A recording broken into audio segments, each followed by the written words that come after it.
Gusto kong i-share sa inyo yung honest review ko dito. So, unang-una, side effect muna natin yung pag-usapan. Guys ha, yung side effect na nararanasan ko dito is...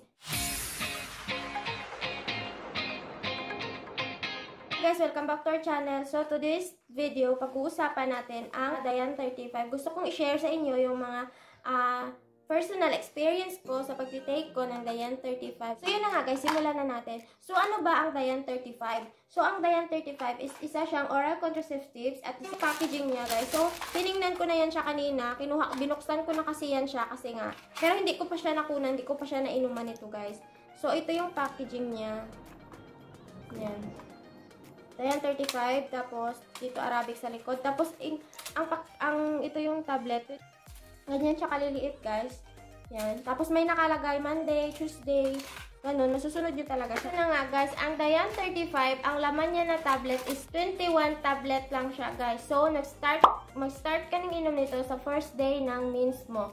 So, yun yung unang-unang ginawa ko. Nung unang-unang step, unang-unang pakete na inom ko. So, by the way, guys, 2018 pa ako nag-start uminom nito, pero nung nagbakasyon kami last year ng asawa ko sa Pilipinas, 3 months ko siya, almost 6 months ko rin siyang hindi nagamit kasi nga nung umuwi kami, 2 pakete lang yung ginamit ko, nadala ko.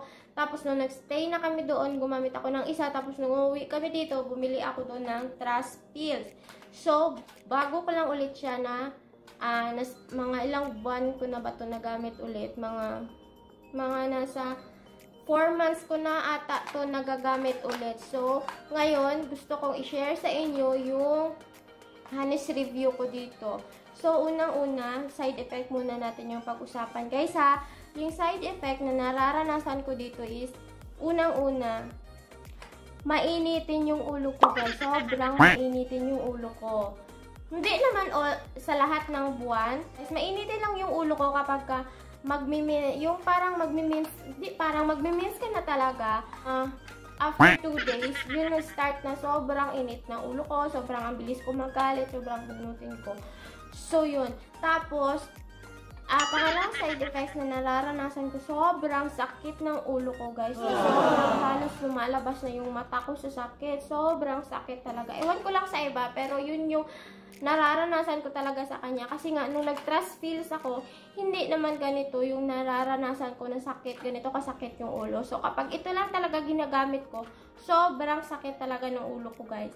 Tapos, pangatlo, kasi 3 lang yung side effects na nararanasan ko. Pangatlo is, sobrang malilimutin ko. Yes, kasi sobrang ang bilis ko makalimot. Minsan natutulala pa ako kasi nga inaalala ko, ano ba yung sasabihin ko? Sobrang malilimutin ko dito. So, iwan ko lang sa iba. Basta ito yung mga na-experience ko sa kanya. Sobrang malilimutin ko. So, yun lang naman yung mga side effects na nararanasan ko dito sa Diane 35. So, may date pala to siya guys. Tuesday, Monday, Wednesday, ganyan siya. So, nasusunod yun talaga yung araw. Tapos, iniinom ko siya sa umaga kasi minsan, kapag uwi ko galing sa trabaho, nakakalimutan ko na siya. So, umaga, pagkatapos ko kumain, iniinom ko na siya. So, isang beses, isang araw. Pagkatapos, guys, kunwari, natapos mo na yung tablet mo ng 21 tablet kasi siya. Kapag natapos mo na siya, kunwari, kagaya sa akin, natapos ko na nung Huwebes, Sabado ngayon, so, Huwebes, Biyernes, Sabado, 3 days ko, no, bukas mag-e-expect na ako na mag-regla or mag-meals. Pero, iinom ako na pagkatapos ko siyang maubos, 21, magbibilang ako ng 5 days. 5 days lang guys.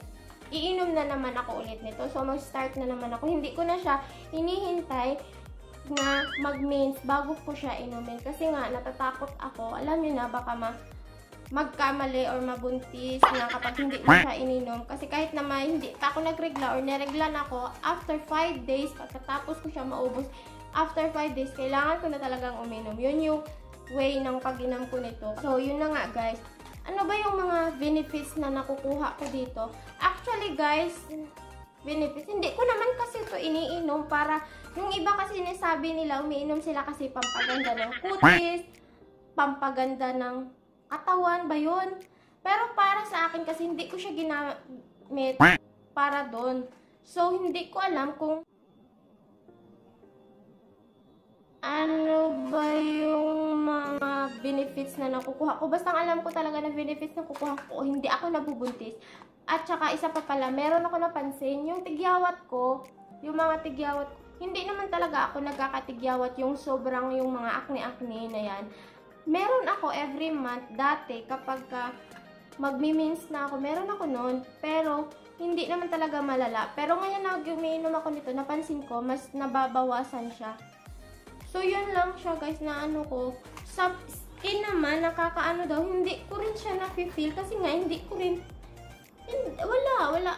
Kasi inaano ko lang talaga siya na contraceptive. Siguro sa iba na, sa mukha na ano, na hindi na masyado nagkakatigyawat every month. Meron pa rin, pero hindi na dati talaga kagaya. So, siguro nga, totoo. So, yun lang yung honest review ko dito, yung mga side effects. So, yun lang masasabi ko guys. So, thank you sa inyong panonood guys. Salamat. See you next time. Please don't forget to subscribe and click to our channel.